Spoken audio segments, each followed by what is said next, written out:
আসসালামু আলাইকুম, শুভ সন্ধ্যা সবাইকে। অনেক অনেক প্রীতি এবং শুভেচ্ছা জানিয়ে শুরু করছি আজকের ক্লাস। আর সুপ্রিয় শিক্ষার্থীবৃন্দ, আপনারা সবাই কেমন আছেন? আমাকে দেখা যাচ্ছে কিনা, শোনা যাচ্ছে কিনা, ভয়েসটা ক্লিয়ার কিনা একটু কমেন্ট করে জানিয়ে দিন প্লিজ। আপনারা সবাই কেমন আছেন? সবাই কেমন আছে একটু কমেন্ট করুন প্লিজ।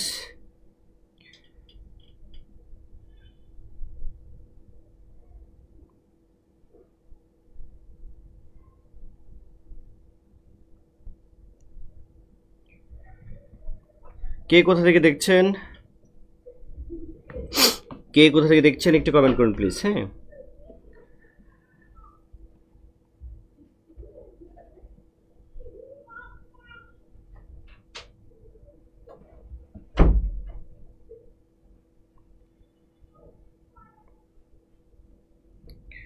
টিপু সুলতান তারেক বলেছেন ক্লিয়ার ভয়েস। ঠিক আছে, মঙ্গল কাব্য আজকে আমাদের পড়ার বিষয়, সাহিত্যে মঙ্গল কাব্য। মঙ্গল কাব্য থেকে আমাদের কি প্রশ্ন আসে? মঙ্গল কাব্য থেকে মঙ্গল কাব্য কাকে বলে, তারপর হচ্ছে মঙ্গল কাব্যের যে বিভিন্ন শাখা আছে, ধরন আছে, এবং মঙ্গল কাব্য বিভিন্ন মঙ্গল কাব্য বিভিন্ন জন লিখেছেন, তার মধ্যে শ্রেষ্ঠ কবি কে, এরকম আসে। চরিত্র আসে, মঙ্গল কাব্য থেকে চরিত্র আসে, যে এই ধরনের লোকে।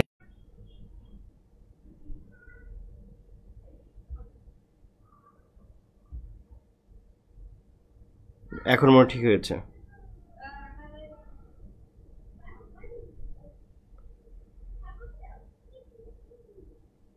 দেখো তো, দেখতে পাও কিনা, দেখা যাচ্ছে?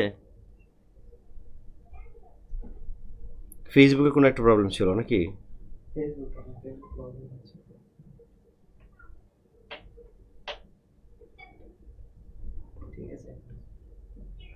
ওকে, আপনারা কি দেখতে পাচ্ছেন এখন? আপনারা কি এখন দেখতে পাচ্ছেন? মাঝখানে একটু ঝামেলা হলো ফেসবুকে, কি একেবারে বাফারিং হচ্ছিল, স্টপ হয়ে গিয়েছিল। আপনারা কি এখন দেখতে পাচ্ছেন? একটু কমেন্ট করুন তো।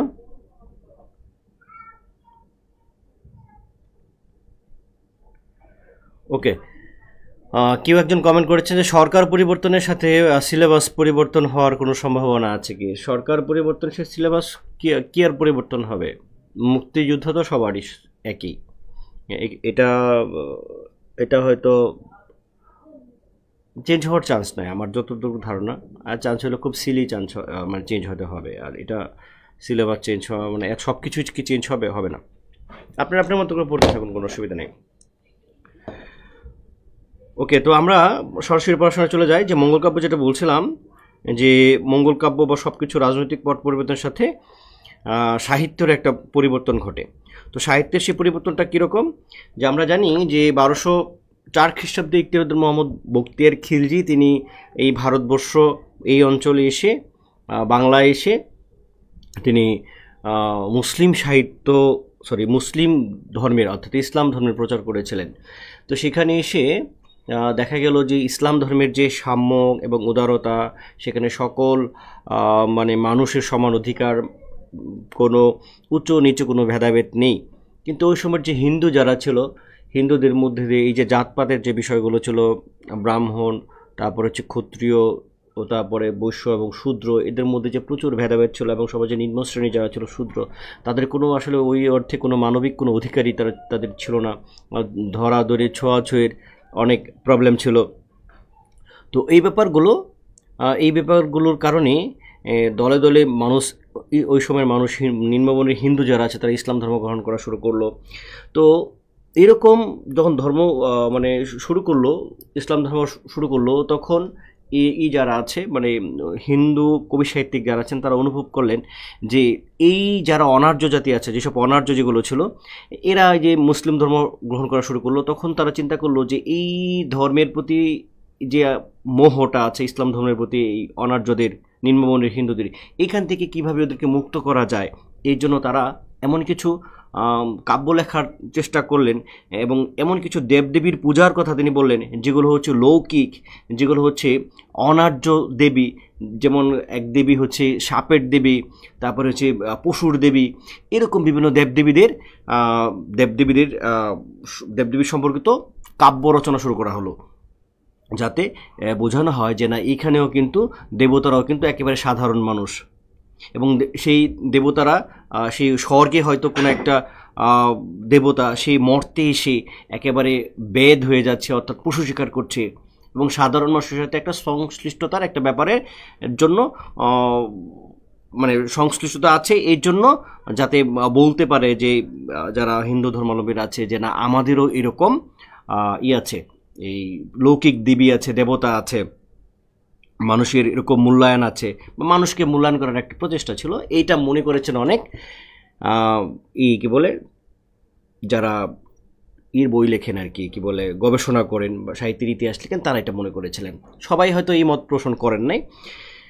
তো এইগুলোর কারণে নাকি মঙ্গল কাব্য রচিত হয়েছে। এখন মঙ্গল কাব্য কী জিনিস? মঙ্গল কাব্য, মঙ্গল মানে হচ্ছে কল্যাণ, অর্থাৎ মানুষের কল্যাণের জন্য যে কাব্য গাওয়া হয়, গীত হয়, যে কাব্য অভিনীত হয় তাকে বলা হচ্ছে মঙ্গল কাব্য।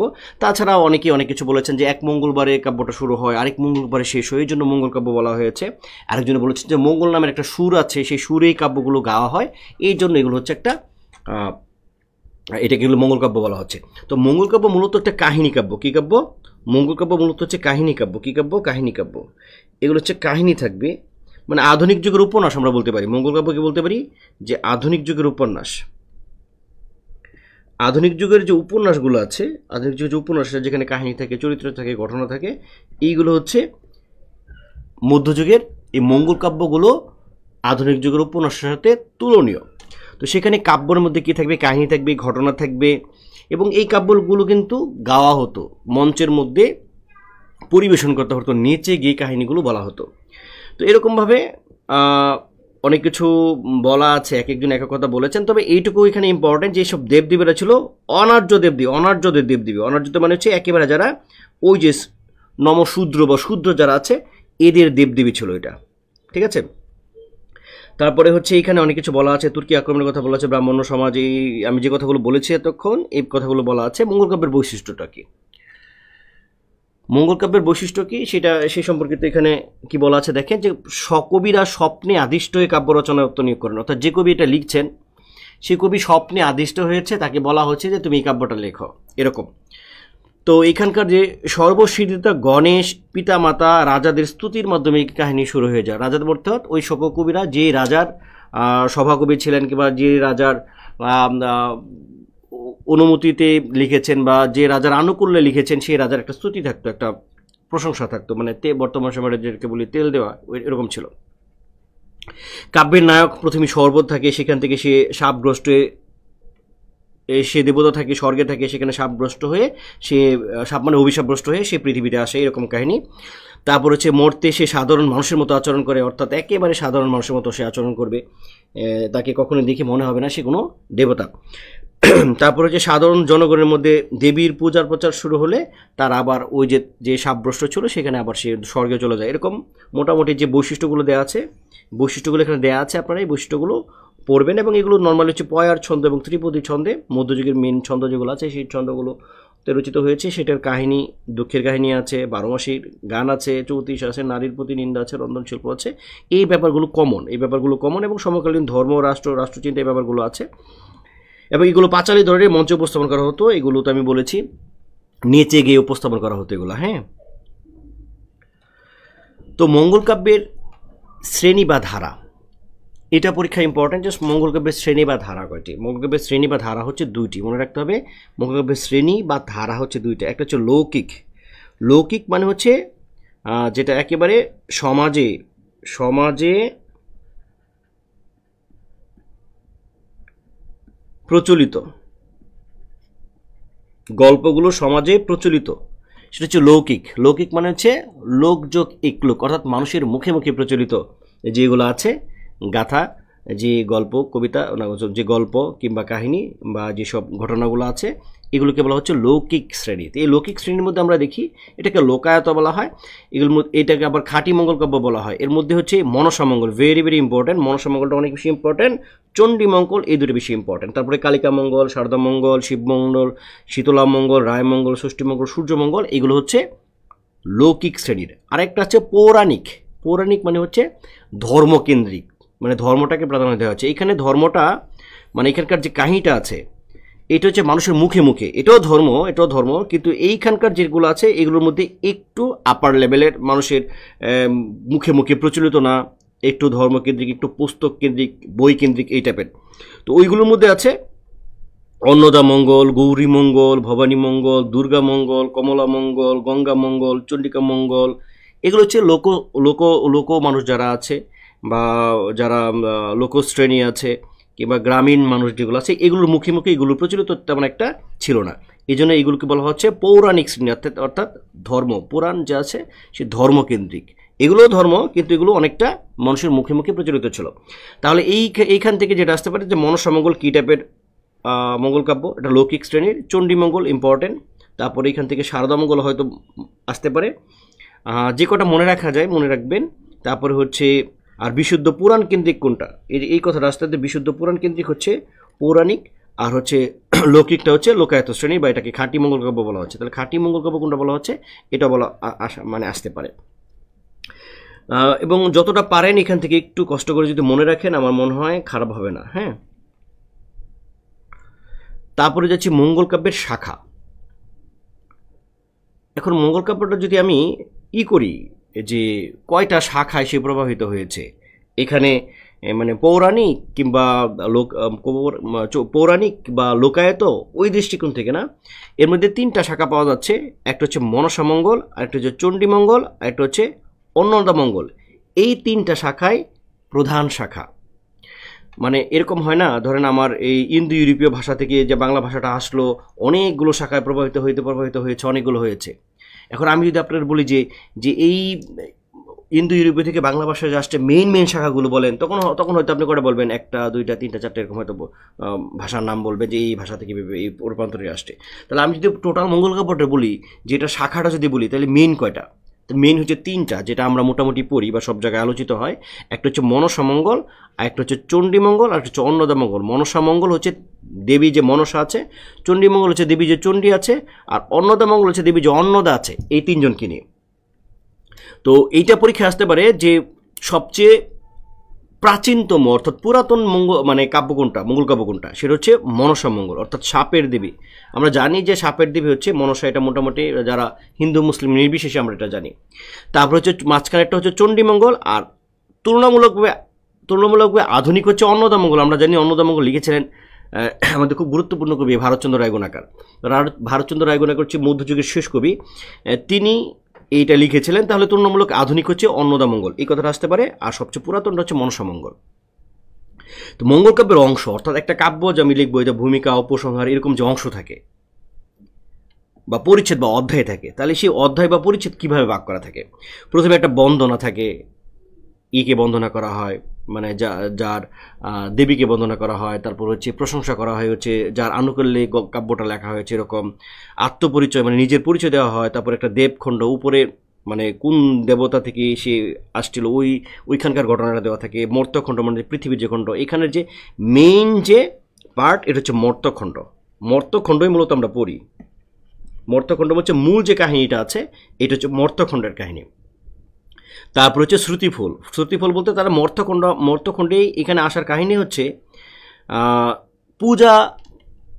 পূজা প্রচার আর কি। এটা আমরা বলতে পারি অবতার। তো বোঝেন অ্যাভাটার, অবতার মানে হলো, আপনারা যদি অ্যাভাটার নামে মুভি দেখেন সেখানে দেখবেন যে একজন ক্যাপসুলের মধ্যে ঢুকে আছে, তার আত্মাটা চলে গেছে অন্য আরেকজনের কাছে, কনভার্ট হয়ে গেছে। তো এটাকে ধর্মীয় দৃষ্টিকোণ থেকে বলা হয় অবতার। অবতার মানে হচ্ছে ধরেন কোন একজন দেবতা স্বর্গে আছে, এখন কোন একটা বিশেষ কাজের জন্য, কোন একটা পূজা প্রচার করার জন্য তাকে পৃথিবীতে আসতে হবে। তখন সে পৃথিবীতে কোন একটা চরিত্র হিসেবে সে জন্মগ্রহণ করে। ধরেন খুব সহজ করে যদি বোঝায়, ধরেন বিষ্ণু, স্বর্গের বিষ্ণু, সে মর্তে এসেছে কৃষ্ণ হিসেবে। তার একটা উদ্দেশ্য আছে, সে হচ্ছে কংসকে বধ করবে, কংস রাজাকে বধ করবে, এই উদ্দেশ্যে সে মর্তে এসেছিল। তখন কংসকে বধ করার পরে তারপরে তার যে পরিত্রাণ হবে, এরকম ব্যাপারটা। তাহলে এইখানে আমরা যে ব্যাপারটা দেখবো, এই মঙ্গল কাব্যে যে দেখবো যে মর্তে যিনি আসছেন, যে দেবতা, তার উদ্দেশ্য হচ্ছে মর্তে এসে একটা নির্দিষ্ট দেবীর বা দেবতার পূজা প্রচার করবে। প্রচার করা শেষ হলে সে আবার এতে চলে যাবে, স্বর্গে চলে যাবে। তো এটা হচ্ছে শ্রুতিফল, মানে কি ফলাফল হলো আর কি। তারপরে হচ্ছে আমরা প্রথম এতে চলে যাচ্ছি, মঙ্গল কাব্যের প্রথম যেটা, এটা হচ্ছে মনসা মঙ্গল। তাহলে পরীক্ষা যদি প্রশ্ন আসে যে প্রাচীনতম মঙ্গল কাব্য কোনটা,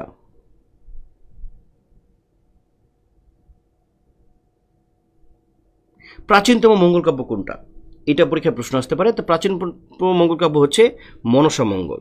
তো মনসা হচ্ছে সাপের দেবী, সাপের দেবী হচ্ছে মনসা। তো এই সাপের দেবী মনসাকে নিয়ে কিন্তু অনেকগুলা কাব্য লেখা হয়েছে, এবং এই মনসার যে অপর যে নাম, তার অপর নাম হচ্ছে কেতকা বা পদ্মা, পদ্মা দেবী বলা হয়, কেতকা বলা হয়। যারা সাপের যারা করে বিষ নামায়, যদি কখনো আপনি দেখে থাকেন, আমার দেখার সৌভাগ্য হয়েছিল দু একবার, তো ওরা দেখবেন পদ্মা দেবী বলে এরকম করছে, দোহাই দিচ্ছে পদ্মা দেবী, হ্যাঁ কেতকা পদ্মা এরকম কথা বলছে, মানে মনসার কথা বলছে। তো এই যে মনসার কাব্যের অপর নাম হচ্ছে কেতকা মঙ্গল বা পদ্মা পুরাণ, পদ্মা পুরাণও বলা হয় মনসা মঙ্গলের আরেক নাম, পদ্মা পুরাণ। ভেরি ভেরি ইম্পর্টেন্ট এই কথাটা। তো এই মনসা মঙ্গল আদি বা প্রাচীনতম ধারা, এটা আমি আগেই বলেছি। মনসা মঙ্গল কাব্যের যে পূর্ববঙ্গের, অর্থাৎ আমাদের এই বাংলাদেশের বন জঙ্গল নদী নালা বিলকে কেন্দ্র করে হয়েছে, এবং এখানকার মানুষের সংগ্রামের কাহিনী দেখানো হয়েছে। এবং এই মনসা মঙ্গল কাব্যের যে চরিত্র চাঁদ সওদাগর, সে হচ্ছে মধ্যযুগের বা বাংলা সাহিত্যের প্রথম বিদ্রোহী চরিত্র বলা যেতে পারে চাঁদ সওদাগর। কারণ সে এই মনসা দেবীর মানে বশ্যতা সে স্বীকার করে না, এবং আবহমান নারী চরিত্র যেটা আছে সেটাকে বেহুলা, মানে বাংলার যে নারী চরিত্রগুলো আছে অনেক স্বামীর প্রতি বা পতির প্রতি তার অনেক ভক্তি থাকে, সে অনেক ঝড় তুফান, অনেক কষ্ট দুঃখ বন্যা, অনেক অনেক কষ্টের পরে সে তার স্বামীকে পায়, এরকম যে একটা চরিত্র আছে বাঙালি নারীদের, সেই ব্যাপারটা আমরা দেখব যে সংগ্রামী চরিত্র বেহুলার মধ্যে ব্যাপারটা আছে। তো এটার ধারাটা হচ্ছে লোকায়ত বা লৌকিক ধারা। তো এই মনসা মঙ্গল কাব্যের যে আদি কবিকে, সেই আদি কবি, এইটা পরীক্ষায় অনেক সময় আসে কানা হরিদত্ত, কানা হরিদত্ত এই কথাটা আসে যে মনসা মঙ্গল কাব্যের আদি কবি হচ্ছে কানা হরিদত্ত। এবং এই কানা হরিদত্ত যে আদি কবি, এটা আসলে আমরা কোথায় পেয়েছি? এটা হচ্ছে বিজয়গুপ্তের পদ্মপুরাণ নামের একটা কাব্যে কানা হরিদত্তের উল্লেখ আছে, এবং এভাবে বলা আছে, মূর্খে রচিত গীত না জানে মাহাত্ম্য, প্রথমে রচিত গীত কানা হরিদত্ত। তাহলে কানা হরিদত্তর এই স্বীকৃতিটা আমরা আসলে এই যে বিজয়গুপ্তের পদ্মপুরাণ নামে যে কাব্য আছে সেখান থেকে এই স্বীকৃতিটা পাওয়া যাচ্ছে। তারপরে আর কে কে লিখেছেন এইটা মনসা মঙ্গল কাব্যটা লিখেছেন নারায়ণ দেব লিখেছেন। তাহলে প্রথমে লিখেছিলেন কে? প্রথমে লিখেছেন হচ্ছে কানা হরিদত্ত, কানা হরিদত্ত। তারপরে আরো কে কে আছে? নারায়ণ দেব, নারায়ণ দেবের তার কাব্যের নাম হচ্ছে পদ্মা পুরাণ, পদ্মা পুরাণ। তারপর হচ্ছে বিজয়গুপ্ত, বিজয়গুপ্ত অনেকে বিজয়গুপ্তকে শ্রেষ্ঠ কবি মনে করেন। তাহলে পরীক্ষা যদি প্রশ্ন আসে যে মনসা মঙ্গল কাব্যের শ্রেষ্ঠ কবি কে, মনসা মঙ্গল কাব্যের শ্রেষ্ঠ কবি হচ্ছে কানা হরিদত্ত, বিজয়গুপ্ত। বাংলা সাহিত্যে সুস্পষ্ট সন্তারিখযুক্ত মনসা মঙ্গল কাব্যের প্রথম রচয়িতা এই বিজয়গুপ্ত, এই বিজয়গুপ্ত। আর আগের যেগুলো এগুলো কবে রচিত হয়েছে কি হয়েছে সুস্পষ্ট এরকম পাওয়া যায় না। এবং তিনি বরিশালের কবি, এটা সবচেয়ে বড় কথা হচ্ছে বাংলাদেশের কবি। বিজয়গুপ্তের কাব্যের নাম হচ্ছে পদ্মপুরাণ, নট পদ্মা পুরাণ, পদ্মপুরাণ।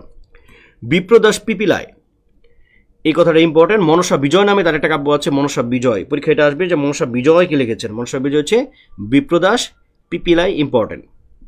তারপর হচ্ছে দ্বিজ বংশীদাস, মনসা মঙ্গল কাব্যের অন্যতম শ্রেষ্ঠ কবি হচ্ছে দ্বিজ বংশীদাস। তাহলে পরীক্ষা যদি আসে অন্যতম শ্রেষ্ঠ কবি হচ্ছে দ্বিজ বংশীদাস, আর একেবারে শ্রেষ্ঠ কবি যদি আমরা বলি তাহলে আমরা বলতে পারবো বিজয়গুপ্তকে, বলতে পারবো বিজয়গুপ্ত, ঠিক আছে। তো এইখানে আবার দ্বিজ বংশীদাস যে আছে তার বাড়ি আবার বাংলাদেশে, তার বাড়ি ছিল কোথায়? কিশোরগঞ্জ জেলায়। দেখেন কিশোরগঞ্জ জেলার পাতুয়ারি গ্রামে, পাতুয়ারি গ্রামে কেউ আছেন কিনা জানি না, গ্রামে গ্রামে ঘুরে তিনি এই মনসার গানটা গাইতেন। মনসার গান এরকমই করতে দেখেছি, মানে সাপের বিষ নামাইতে আমি দেখেছি। তো ওখানে এই মনসা দেবীর কথা ছিল। মধ্যযুগের প্রাচীনতম মহিলা কবি চন্দ্রাবতীর পিতা, এই যে প্রাচীন চন্দ্রাবতী আপনারা নাম শুনেছেন, সেই চন্দ্রাবতীর পিতা হচ্ছে দ্বিজ বংশীদাস। এখান থেকে এই জিনিসটা জেনে রাখবেন যে চন্দ্রাবতীর পিতা হচ্ছে দ্বিজ বংশীদাস, এবং দ্বিজ বংশীদাসের মেয়ে হচ্ছে চন্দ্রাবতী।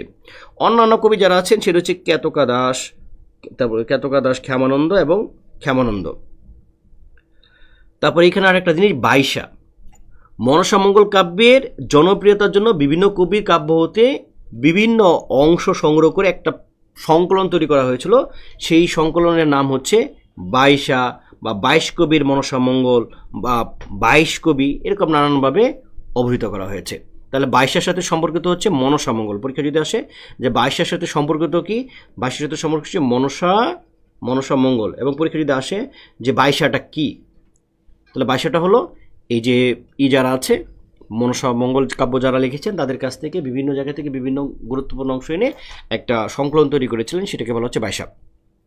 তো এটার যে চরিত্র হচ্ছে সাপের দেবী মনসা, চাঁদ সদাগর, সনকা, বেহুলা এবং লক্ষিন্দর। এটার কাহিনীটা আমি একটু ছোট্ট করে বলবো। এইখানকার যে চাঁদ সদাগর, এই চাঁদ সদাগর সে, তার বউয়ের নাম হচ্ছে সনকা, সে হচ্ছে চাঁদ সদাগর, সে হচ্ছে ব্যবসা করে, বাণিজ্য করে, এবং তার স্ত্রী সনকা সে হচ্ছে একজন মানে সাধারণ একজন নারী, তিনি গৃহিণী। তাহলে এরা হচ্ছে স্বামী স্ত্রী, তাই না? স্বামী স্ত্রী। এখন চাঁদ সদাগর খুব ব্যক্তিত্ব সম্পন্ন লোক, ব্যক্তিত্ববান। সে খুব শক্তির পূজা করে, শক্তি বলতে মানে শিবের পূজা করে। শিব অনেক শক্তিশালী আমরা জানি, শিবের পূজা করে। তাছাড়া শিব একজন পুরুষ,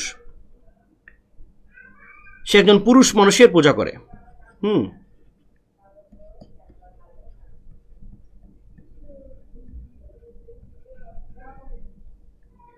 সে শিবের পূজা করে।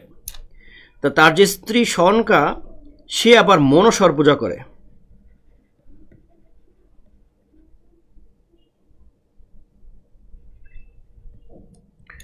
সে মনসার পূজা করছে। এখন এই সাপের দেবী যে মনসা, সে এসে চাঁদ সদাগরকে বলে যে তুমি আমার পূজা করো, কিন্তু ব্যক্তিত্ববান চাঁদ সদাগর সে এরকম মনসার পূজা করবে না। প্রথমত মনসা হচ্ছে একজন নারী, তারপর তার আবার এক চোখ কানা, অর্থাৎ সে হচ্ছে এক চোখ ছিল, সে হচ্ছে কানা। তাহলে এরকম কানা কোনো মহিলার পূজা চাঁদ সদাগর করবে না। কিন্তু তার যে স্ত্রী সনকা, সে আবার মনসার পূজা করে। তো একবার চাঁদ সদাগর যখন দেখে যে তার স্ত্রী সনকা এই মনসার পূজা করছে, তখন সে পূজার যে ঘট এটা ভেঙে ফেলে, পূজার ঘট ভেঙে ফেলে। আর এই চাঁদ সদাগরের কাছে যখন বারবার এই সাপের দ্বীপে বারবার আসে, তখন সে খুব বিরক্ত হয়ে একদম লাঠি দিয়ে বাড়ি দিয়ে সে একেবারে একটা পাঁজর ভেঙে দেয়, মনসা দেবীর পাঁজর ভেঙে দেয়। তারপরে সে এরকম একজন নারী, কানা নারী, তার পূজা সে করবে না। এতে মনসা দেবী খুব রেগে যায়। রেগে গেলে চাঁদ সদাগরের 6 পুত্র, বাণিজ্য করতে গেলে 6 পুত্রকে মেরে ফেলে এবং নৌকা ডুবিয়ে ফেলে। তারপরে তাকে বলা হয়, এই চাঁদ সদাগরকে বলে, তা এবার তুমি আমার পূজা করো, তোমার ছেলে নৌকা সব ফিরিয়ে দিব। কিন্তু চাঁদ সদাগর রাজি হয় না। এদিকে আবার যে সনকা, সে গোপনে মনসার পূজা করার পরে মনসার বরে আবার নতুন করে গর্ভবতী হয় হচ্ছে সনকা, এবং তার একটা ছেলে হয়, সেই ছেলের নাম হচ্ছে লক্ষিন্দর। একেবারে সবাই সে ছেলের নাম হচ্ছে লক্ষিন্দর। এবং বর দেওয়ার ফলে বলে যে তোমাকে আমি ছেলে দিলাম, কিন্তু ছেলে আবার বাসর রাতে মারা যাবে। তখন সনকা মনে করে যে ছেলে হোক, অসুবিধা নাই, আর ছেলেকে যদি বিয়ে না দিই তাহলে তার বাসর রাতে হবে না, আর মারা যাওয়ার কোনো চান্স নেই। কিন্তু ছেলে যখন বড় হয়, তখন চাঁদ সদাগরকে এই কথা বলা হয়, সেগুলো মানে না, সে বিশ্বাস করে না। সে লক্ষিন্দরকে বিয়ে দেয় এবং বলে যে এমন একটা ঘর তৈরি করা হবে যেখানে কোনো সাপ যাতে বা মনসা যাতে আসতে না পারে। তখন লোহা দিয়ে, ওই যে লোহার বেহুলার মানে বেহুলার লক্ষিন্দরের বাসরঘর, এটা সম্ভবত ইতে আছে, মানে কোথায় ওটা, বগুড়ার কি ওই জায়গাটার নাম কি, মহাস্থানগড়, সে মহাস্থানগড়ে মনে আছে। তো ওই লক্ষিন্দরের বাসরঘর হয়, তো লোহার বাসরঘর হয়, কিন্তু সেখানে যে কারিগর বানায় তাকে আবার সাপের দেবী মনসা ভয় দেখায়। তখন খুব ছোট্ট একটা ছিদ্র থাকে, ওই ছিদ্র দিয়ে সুতলি নামে খুব চিকন একটা সাপ ঢোকে, এবং ঢুকে ওই রাতে লক্ষিন্দরকে দংশন করে, এবং রাতেই লক্ষিন্দর মারা যায়।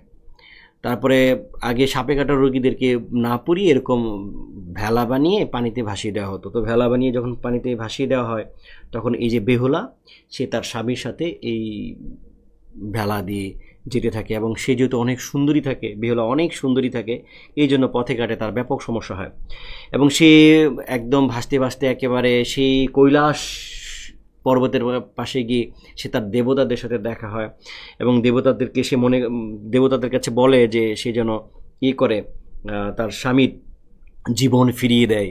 তখন ওই স্বর্গের যারা ছিল তারা বলে যে স্বর্গের যে রাজা ইন্দ্র আছে, ইন্দ্রর সামনে যদি নাচ গান করে ইন্দ্রকে যদি করতে পারে, খুশি করতে পারে, তাহলে ইন্দ্র লক্ষিন্দরের জীবন ফিরিয়ে দেবে। তখন মনসা, মানে বাংলা সিনেমাতে আমরা দেখি না যে নায়করে ধরে নিয়ে যায়, বলে যে নাচ, যদি তুই নাচা বন্ধ করস তাহলে কিন্তু আমি তোর জামাইকে, তোর ছেলেকে মেরে ফেলবো, এরকম আমরা বাংলা সিনেমায় দেখতাম। আমার এটা যখন মনে পড়ে তখন ওই কথাই মনে পড়ে। তো ইন্দ্র বেহুলার নাচ গান দেখে, বেহুলা প্রচুর নাচে, তো নাচাতে খুশি হয়েছে ইন্দ্র। তখন ইন্দ্র কি চায় এটা যখন জিজ্ঞেস করে, তখন বেহুলা বলে যে তার স্বামীর অর্থাৎ লক্ষিন্দরের জীবন চায়।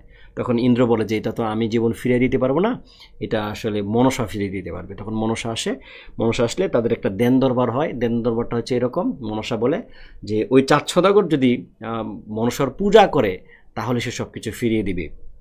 তখন বেহুলা বলে যে ঠিক আছে, দেন দরবারে ফয়সালা এরকম হয় যে আচ্ছা ঠিক আছে, আমি আমার শ্বশুরকে বলবো, বা আমি এই দায়িত্বটা নিলাম, আমার শ্বশুর তোমার পূজা করবে, তুমি এখন ফিরিয়ে দাও জীবন। তখন ওই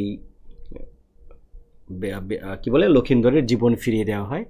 তারা চলে আসে এবং ওই যে 6 যে পুত্র এরও ফিরে আসে এবং আমাদের যে 4 সওদাগর সে বাম হাতে ওইদিকে না তাকিয়ে একটা ফুল দেয়, দিয়ে পূজা করে আর কি, নামমাত্র।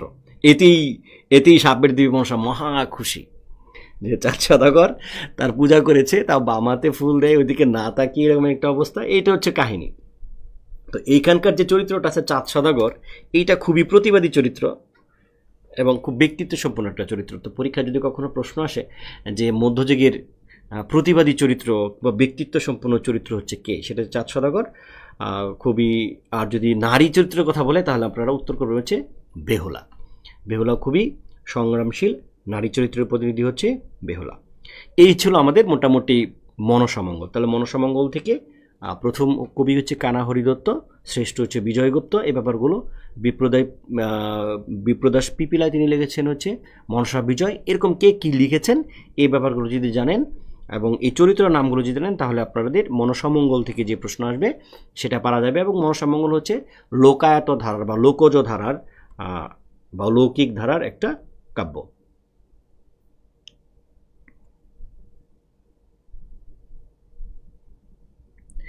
দেন দরবার শিবল সিংহ বলছে দেন দরবার মানে হচ্ছে আর কি, দেন দরবার বাংলার কি বলা যায়, মানে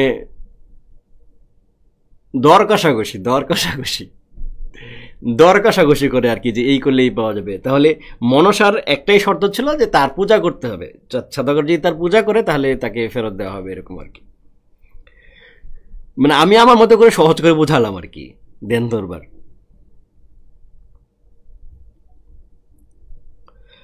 তাহলে এই মানে এই সাপের দেবী মনসা তাহলে কেমন ব্যক্তিত্বহীন একটা দেবী, তার পূজা কেউ করবে না, সে জোর করে পূজা করাবে।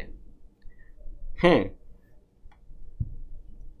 তারপর আমরা দেখি চণ্ডীমঙ্গল এটাও দেবী, এটাও দেবীর নামই চণ্ডী। তো সেই চণ্ডীমঙ্গল কাব্যের মধ্যে আবার 2টা কাহিনী আছে। মনসামঙ্গলের একটা কাহিনী আর চণ্ডীমঙ্গলের কাহিনী হচ্ছে 2 খণ্ডে। তো বনের বা পশুদের যে দেবী তার নাম হচ্ছে চণ্ডী। তাহলে পরীক্ষা এটা আসতে পারে যে বনের বা পশুদের দেবী হচ্ছে কে, চণ্ডী। যার অন্য নাম হচ্ছে অভয়া বা ভবানীও বলা হয়, অভয় বা ভবানী বলা হয়। তাই চণ্ডীমঙ্গলকে অনেকে অভয়ামঙ্গল বা ভবানী মঙ্গল বলা হয়। এই কথাটা ইম্পর্টেন্ট যে চণ্ডীমঙ্গলের আরেক নাম হচ্ছে অভয়ামঙ্গল বা ভবানী মঙ্গল নামে ডাকা হয়। আবার কেউ কেউ অম্বিকা মঙ্গল বলা হয়, কেউ অম্বিকা মঙ্গল নামেও ডাকেন। যে নামেই ডাকুক জিনিস একই, তবে সবচেয়ে পরিচিত হচ্ছে চণ্ডীমঙ্গল। তো সেই চণ্ডীমঙ্গল কাহিনী হচ্ছে 2টা। প্রথম খণ্ডকে বলা হচ্ছে আক্ষেটিক খণ্ড বা যেটাকে আমরা বলছি বেদ। কালকেতু এবং ফুল্লরা, কালকেতু হচ্ছে একজন পুরুষ আর ফুল্লরা হচ্ছে একজন নারী, তারা হাজব্যান্ড ওয়াইফ, এটা কাহিনীটা আমি বলবো। তারপর হচ্ছে ধনপতি সওদাগর আর তার একটা কাহিনী আছে। এখানে 2টা কাহিনী দেখব। তো সেই চণ্ডীমঙ্গল কাব্যের যে আদি কবি তার হচ্ছে মানিক দত্ত, ভেরি ভেরি ইম্পর্টেন্ট, যে চণ্ডীমঙ্গল কাব্যের আদি কবিকে তার হচ্ছে মানিক দত্ত, এবং তিনি চতুর্দশ শতকের কবি। পরীক্ষা আসতে পারে যে মানিক দত্ত কোন শতকের কবি। এবং চণ্ডীমঙ্গল কাব্যের যে শ্রেষ্ঠ কবি আমরা তার নাম খুব ভালোভাবে জানি, তিনি হচ্ছে কবিকম্পন মুকুন্দরাম চক্রবর্তী। কবিকঙ্কন মুকুন্দরাম চক্রবর্তী, তিনি শুধু শ্রেষ্ঠ কবি নন, মধ্যযুগেরও শ্রেষ্ঠ কবি বলা হয় তাকে। অনেকে মনে করেন তিনি শুধু মধ্যযুগের শ্রেষ্ঠ কবি এবং মুকুন্দ চক্রবর্তী ষোড়শ শতকের কবি। যদিও আমরা মানে এই কি বলে যে কবিকঙ্কন মুকুন্দরাম চক্রবর্তী নামে আলাদা আমরা সাহিত্যের ইতিহাসে বা সাহিত্যের ইতিহাসে আলাদা করে বই তার পরিচয় দেওয়া থাকবে। তারপরে হচ্ছে সে কত সালে জন্মগ্রহণ করেছে কি না আছে এরকম বলা আছে। তার শ্রী শ্রী চণ্ডীমঙ্গল, এই কাব্যের নাম ছিল, চণ্ডীমঙ্গলের নাম ছিল শ্রী শ্রী চণ্ডীমঙ্গল, এখানে দেওয়া আছে। এবং তিনি দুঃখের কবি এরকম বলা আছে। জমিদার রঘুনাথ রায় তাকে কবিকঙ্কন উপাধি দিয়েছিলেন, কবিকম্পন উপাধি তাকে দিয়েছিলেন জমিদার রঘুনাথ রায়। এই কথাটা ইম্পর্টেন্ট, এখানে জন্ম এটা হবে।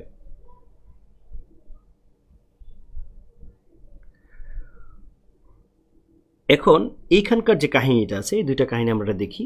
এইটার মূল চরিত্র নামের মধ্যে আছে। এটা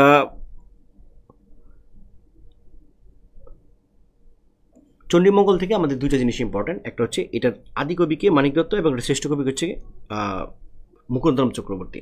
এখন এখানকার কাহিনীটা আমরা একটু যদি দেখি বা এটার চরিত্রটা দেখি, এখানকার চরিত্রটা, এটার মেইন চরিত্র হচ্ছে কালকেতু এবং ফুল্লরা। কালকেতু এবং ফুল্লরা। আর এইটার যে কাহিনী, এটা হচ্ছে ধনপতি, তার দুইটা বউ আছে, তার দুই বউয়ের কাহিনী। এটা হচ্ছে ধনপতি খুল্লনা বলে, খুল্লনা।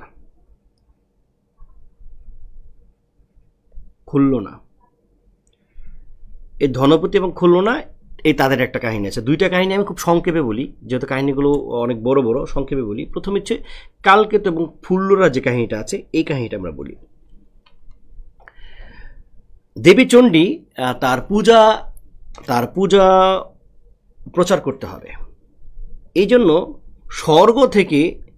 স্বর্গের যে নীলাম্বর, সে সাপগ্রস্ত হয়ে পৃথিবীতে আসে। কালকেতু নামে সে জন্মগ্রহণ করে এবং তার স্ত্রী ছায়া, সে ফুল্লরা নামে পৃথিবীতে জন্মগ্রহণ করে বেদের গড়ে।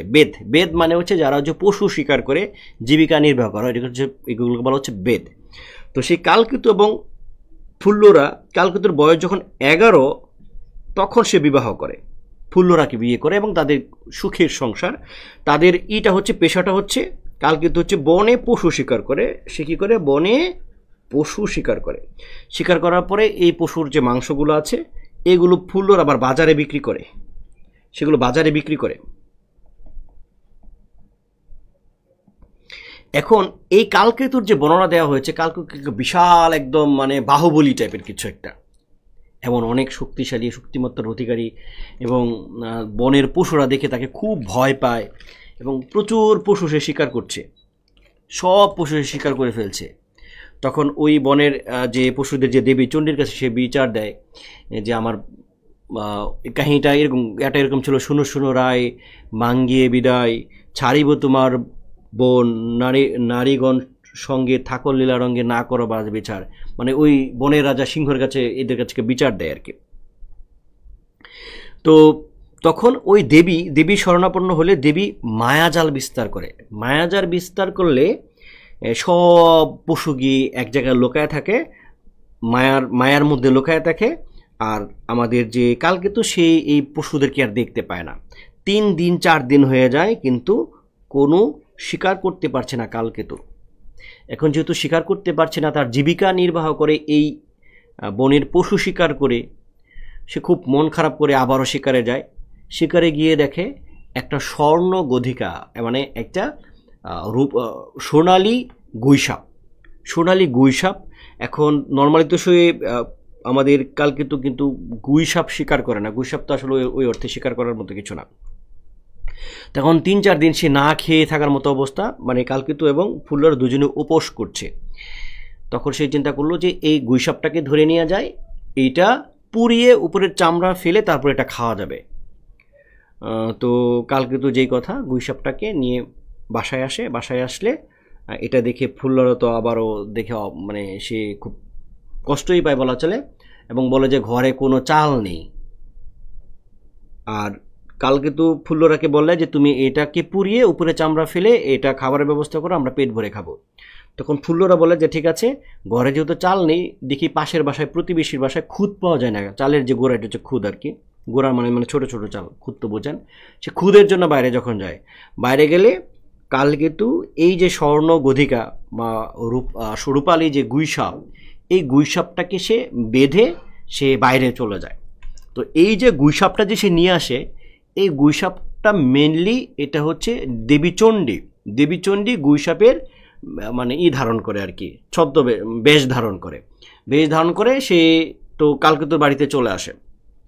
এখন কালকেতু যখন বাইরে চলে গিয়েছে, এর মধ্যে আবার ফুল্লরা ওই যে খুদ আনতে গিয়েছিল, এটা নিয়ে বাসায় যখন আসে, এসে দেখে যে ওই স্বর্ণ গধিকা অর্থাৎ যে গুইসাপরূপী যে চণ্ডী, সে আবার তার নিজের মূর্তি ধারণ করেছে, খুব সুন্দর 16 বছরের এক যুবতী, ব্যাপক সুন্দরী একটা মেয়ে।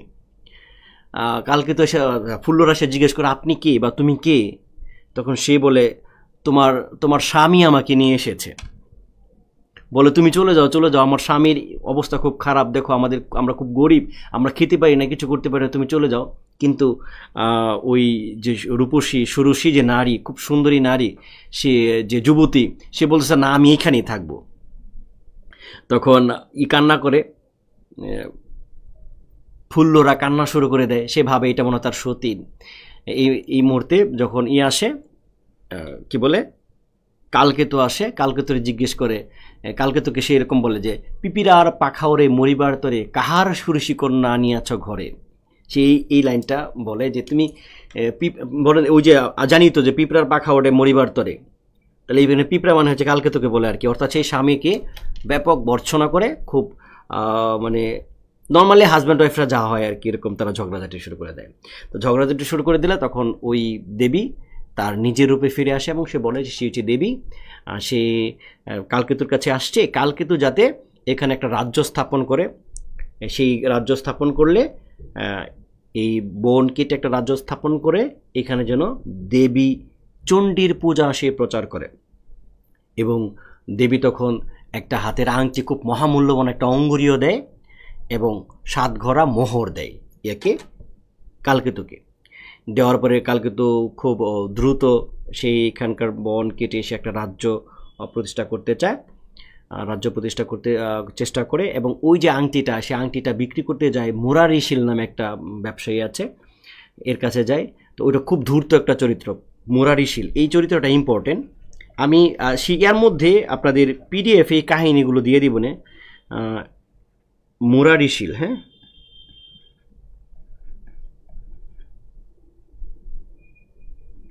মুরারিশিল, এটাকে আমরা বলতে পারি মধ্যযুগের শাইলক। ওই যে শাইলক চেনেন না, ওই যে আমাদের শেক্সপিয়রের যে শাইলক, ওই যে মাংস কাটার যে কাহিনী, মানে সুদখোর যে শাইলক, তো সেই মুরারিশিলকে এই মধ্যযুগের শাইলকও বলা হয়েছে। হ্যাঁ, তো সেই মুরারিশিলের কাছে এই আংটিটা বিক্রি করতে যায়। এখন মুরারিশিল তো এতই ধূর্ত, সে কালকেতুকে ফাঁকি দেওয়ার জন্য বলে যে সোনা রূপা নহে বাপা এই ব্যাঙ্গা পিতল ঘুষিয়া মাজিয়া বাপু করিয়াছ উজ্জ্বল।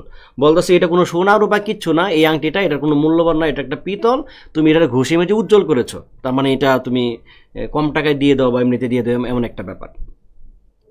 কিন্তু ওই দেবী কিন্তু সারাক্ষণ এর সাথে ছিল, কালকেতুর সাথে ছিল।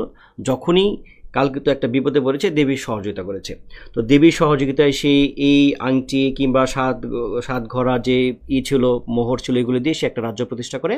এবং সেই রাজ্যের মধ্যে ওই বিভিন্ন কলিঙ্গ রাজ নামে একটা রাজা আছে, ওখান থেকেও বিভিন্ন জায়গা থেকে মানুষ এসে এখানে বসবাস শুরু করে দেয় এবং এখানে এসে মুসলমানরা এসে বসবাস করে, একটা অসাম্প্রদায়িক ব্যাপার। তখন ওইখানে এবার নতুন আরেকটা কলিঙ্গ রাজ্য থেকে আরেকটা চরিত্র আসে, তার নাম হচ্ছে ভারুদত্ত। এটা খুব বাজে একটা চরিত্র, বাজে চরিত্র বলতে চরিত্র ভালো, মানে একটা শর্ট এবং প্রতারক চরিত্র হচ্ছে ভারুদত্ত। মুরারিশিল সেম। তো সেই ভারুদত্ত এসে প্রথমেই কালকেতুকে বলে তুমি আমাকে তোমার সেনাপতি বানাও, উজির বানাও, মন্ত্রী বানাও, এরকম বলে। কালকেতু তার কথাবার্তা শুনে রাজি হয় না। তখন এই ভারুদত্ত এই কালকেতুর লাগে, আত্মীয় লাগে, এরকম বলে সে বাজারে গিয়ে এরকম তোলা তোলে, খাজনা তোলে, বাজারে মানুষকে করে অত্যাচার করে, এটা যখন কালকেতু জানে, কালকেতু জানার পরে কালকেতু শাস্তি দিয়ে বের করে দেয়। তখন এই বারুদত্ত কলিঙ্গ রাজরে যায় বলে যে, মানে উস্কে দেয় আর কি, নানান নানান এটা সেটা বলে, তখন কলিঙ্গ রাজার সাথে কালকেতুর হয়, যুদ্ধ হয়। যুদ্ধ হলে কালকেতু পরাজিত হয়। তখন ওই দেবী আবারও স্বপ্নে দেখায়, ওই কলিঙ্গরাজকে স্বপ্নে দেখালে তখন কালকেতুকে ছেড়ে দেয়, কালকেতুকে ছেড়ে দেয় এবং তারা এখানে পূজা মানে চণ্ডীর পূজা প্রচারিত হয় এবং তারা সুখে শান্তিতে থাকতে থাকে এবং একটা সময় ওই কালকেতু এবং ফুল্লরা আবারও স্বর্গে চলে যায়। এই হলো কাহিনী। অর্থাৎ এই সমস্ত কাহিনীর মূল বিষয় হচ্ছে চণ্ডী তার পূজা প্রচার করবে মানুষের মধ্যে। এই জন্য পূজা প্রচার করার জন্য কত কাহিনী করলো, একটা রাজ্য প্রতিষ্ঠা করলো, সাধারণ মানুষদেরকে নিয়ে আসলো, নিয়ে এসে এদের মধ্যে তার পূজা যখন প্রচার শেষ হলো তখন সে আবার চলে গেছে। অর্থাৎ এইখানকার চণ্ডীমঙ্গল মানে মঙ্গল কাব্যের যে ইগুলো আছে, দেবদেবী যেগুলো আছে, এরা হচ্ছে নিজের পূজা প্রচার করার উদ্দেশ্যে তাদের সমস্ত কাহিনী।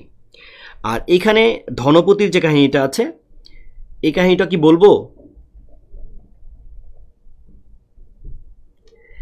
এই ধনপতি এবং খুল্লনার যে কাহিনীটা আছে, এখানে তারা হাজব্যান্ড ওয়াইফ। খুল্লনা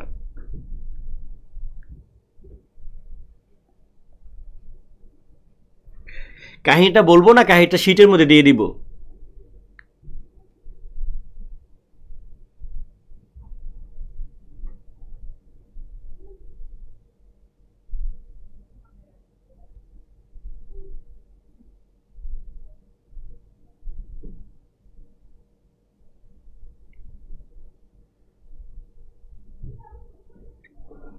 আচ্ছা কাহিনী বলবো। হ্যাঁ, টিপু সুলতান তারেক বলছেন বলেন। আর তিথি কর্মকার কি বিশাল বড় একটা কমেন্ট করছে, আচ্ছা এটা পরে পড়ি।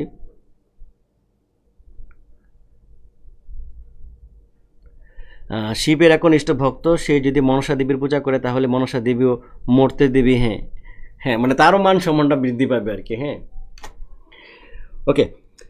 এবার আমরা হচ্ছে তাহলে ওই কাহিনীটা একটু বলি। ধনপতি একজন ব্যবসায়ী, বাণিজ্য করতে যায় আর কি। তার বউ হচ্ছে খুল্লনা। তো তার খুল্লনা তার দ্বিতীয় স্ত্রী। প্রথম স্ত্রী তার বাচ্চা হয় না, তো দ্বিতীয় স্ত্রী যে, সেই দ্বিতীয় স্ত্রী হচ্ছে এইটারও বাচ্চা হয় না।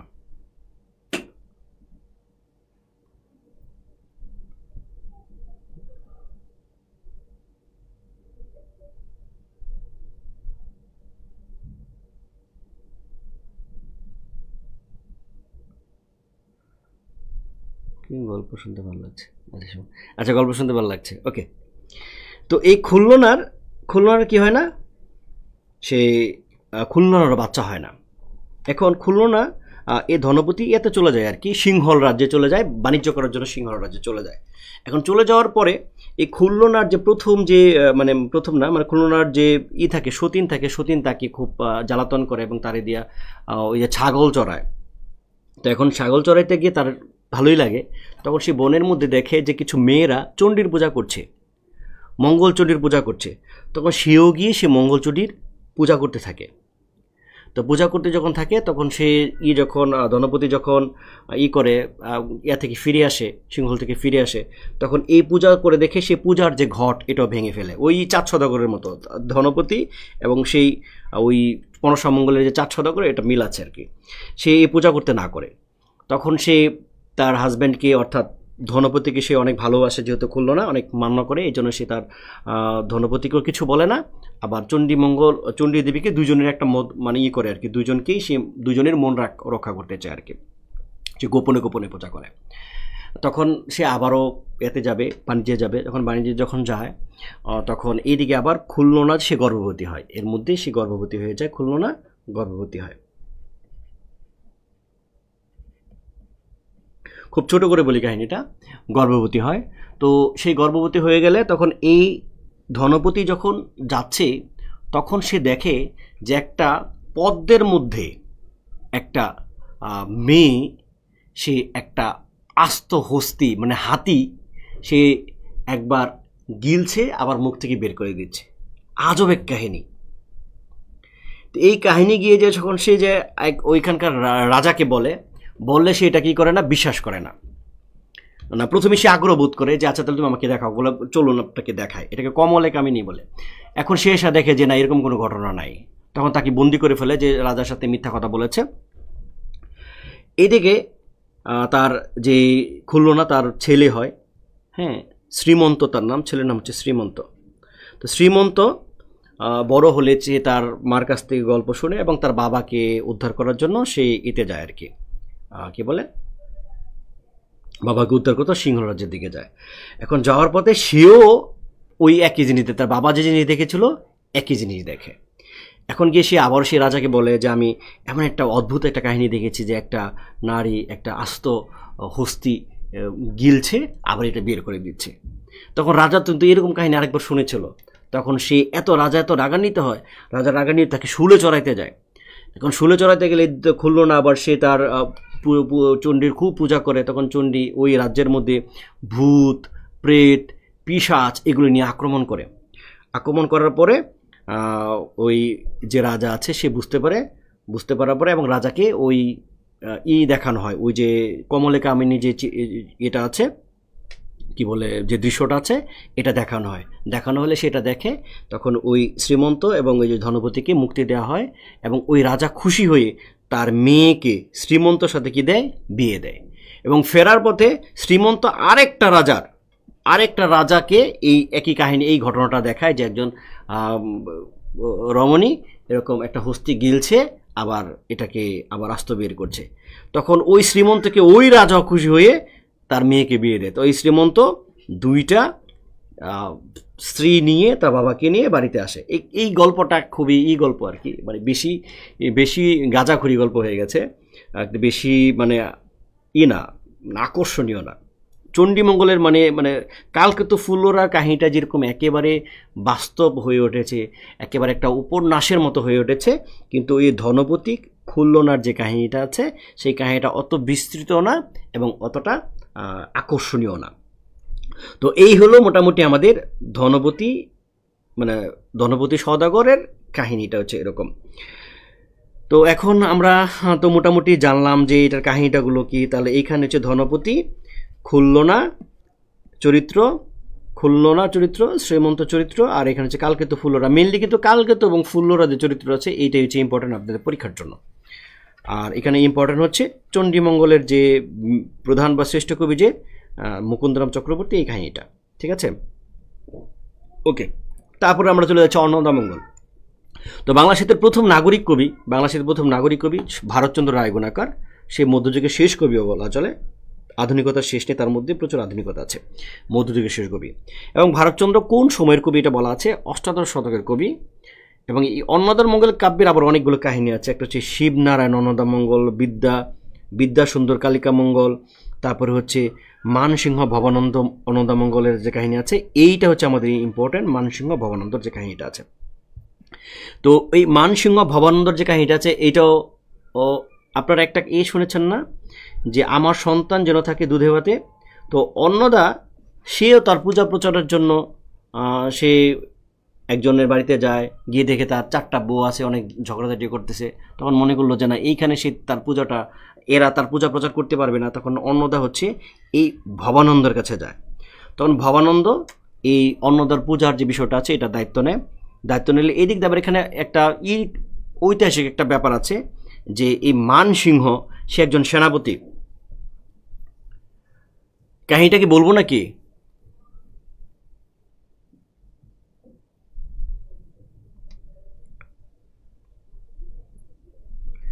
কয়জন উপস্থিত আছে? 27 জন মাত্র।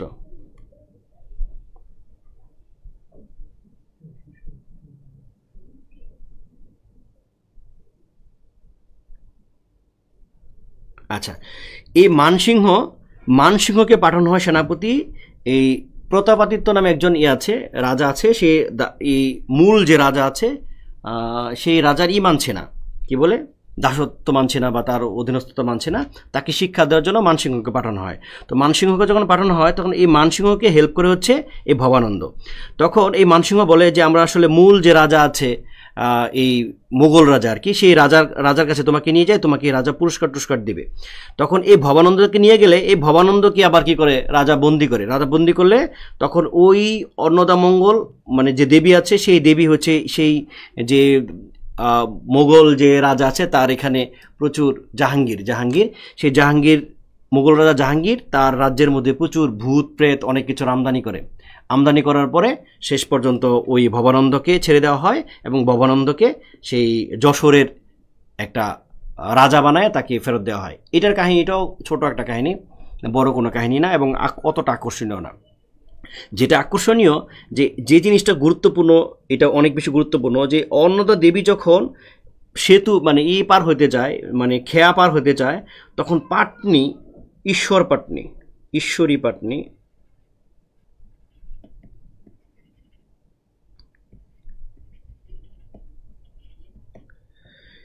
খেয়া পার হওয়ার জন্য অন্যদের যখন যায় ঈশ্বরী পাটনি, তখন তার কাছে টাকা পয়সা থাকে না, সে একটা চায়, মানে বর চায় আর কি।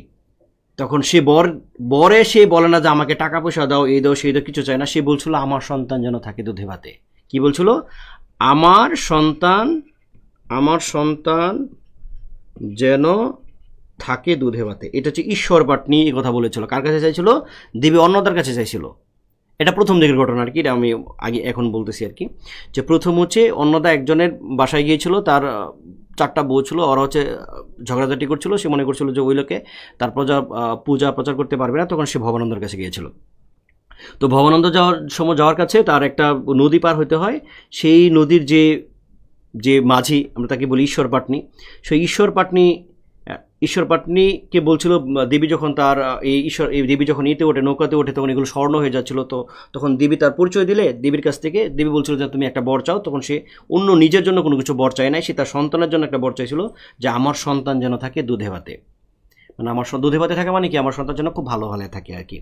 দুধে ভাতে থাকা মানে হচ্ছে দুধ এবং ভাত খাওয়া না, দুধে ভাতে থাকা মানে হচ্ছে মানে ভালো পরিবেশে, স্বাবলম্বী, মানে গরিব না থাকা আর কি, মানে স্বয়ংসম্পূর্ণ থাকা দুধে ভাতে।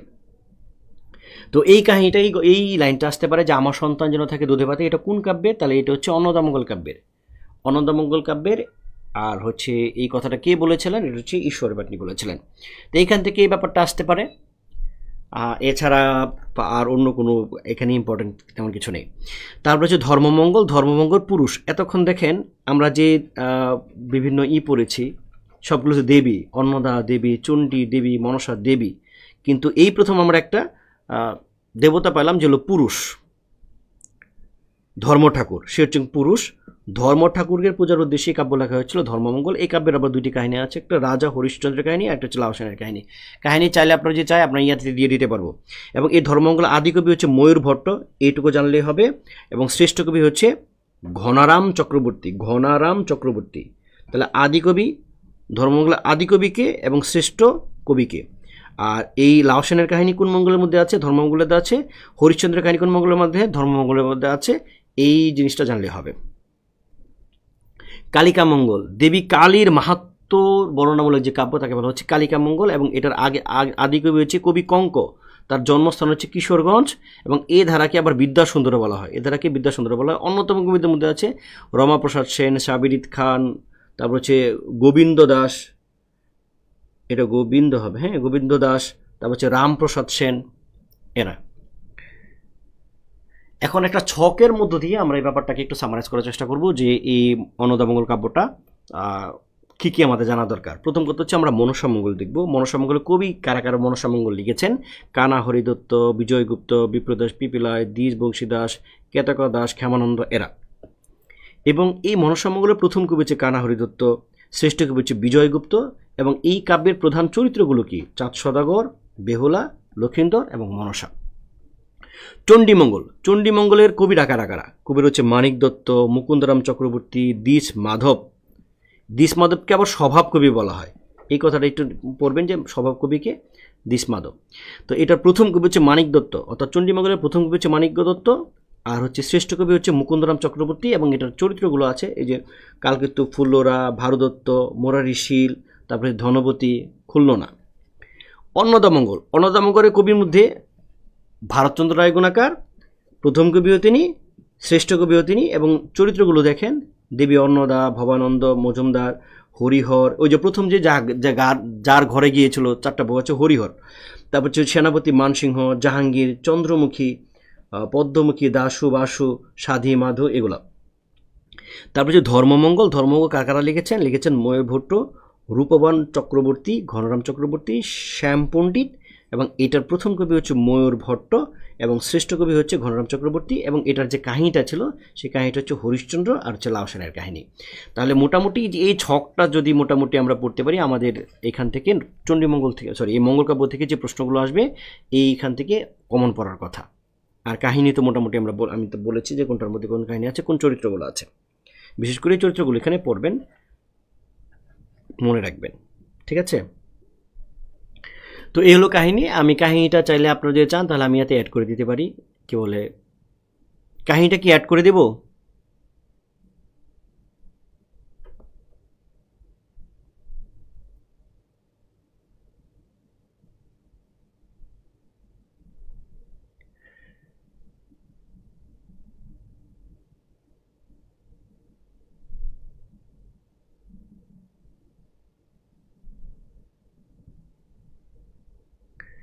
আচ্ছা, কাহিনীগুলো এতে অ্যাড করে দেবো না, শিটের মধ্যে অ্যাড করে দেবো না।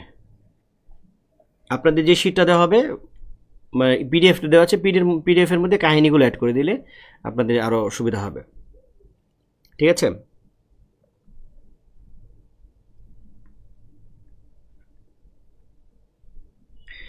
এখন এইখান থেকে লিখিত কি প্রশ্ন আসতে পারে? লিখিত প্রশ্ন আসতে পারে মঙ্গল কাব্য বলে মঙ্গলকাব্যের বৈশিষ্ট্য, এটা দেখুন প্রথমে দেওয়া আছে। তারপরে হচ্ছে কালকেতু ফুল্লরা উপাখ্যানের পরিচয় দিন। তারপরে কালকেতু উপাখ্যান, তারপরে হচ্ছে এরকম আসতে পারে আর কি। চণ্ডীমঙ্গল কাব্যের পরিচয় দিন। এক কথায় হচ্ছে প্রশ্ন যেভাবে আসুক, আপনি এই কাহিনীগুলো যদি জানেন বা এই ঘটনাগুলো যদি জানেন, যে তথ্যগুলো যদি জানেন, তাহলে প্রশ্ন যেভাবে আসুক আর সেটা দেয়া যাবে। আর শীটটা আমি আর একটু গুছিয়ে দেবো, অসুবিধা নেই।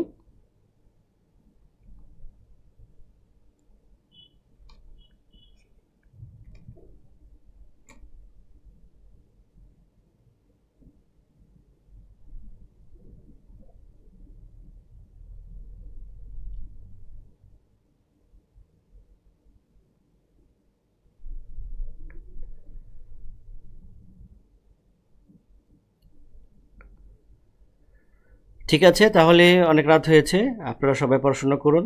আজকের মতো ক্লাস শেষ করছি। আর আপনাদের এই পিডিএফটা আজ রাতের মধ্যেই আমি আপলোড করে দেবো, আর একটু আপডেট করে, মানে ওই কাহিনীগুলো আর একটু দিয়ে আর একটু আপডেট করে দিয়ে দিব। ঠিক আছে, ভালো থাকবেন, সুস্থ থাকবেন।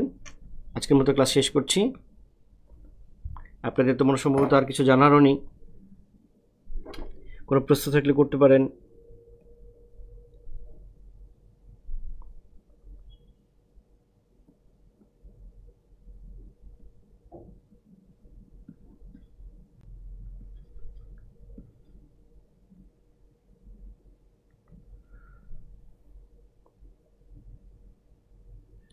ঠিক আছে, আজকের মতো ক্লাস শেষ করছি। আবার দেখা হবে আগামীকাল। এখন তো একটা না ক্লাস, ওই যে ক্লাসগুলো আসলে ওই মাঝখানে আমরা নিতে পারি নাই, এই ক্লাসগুলো একটা নিয়ে নিচ্ছি। হ্যাঁ, ভালো থাকবেন, সুস্থ থাকবেন। সবাইকে অসংখ্য ধন্যবাদ এবং শুভরাত্রি।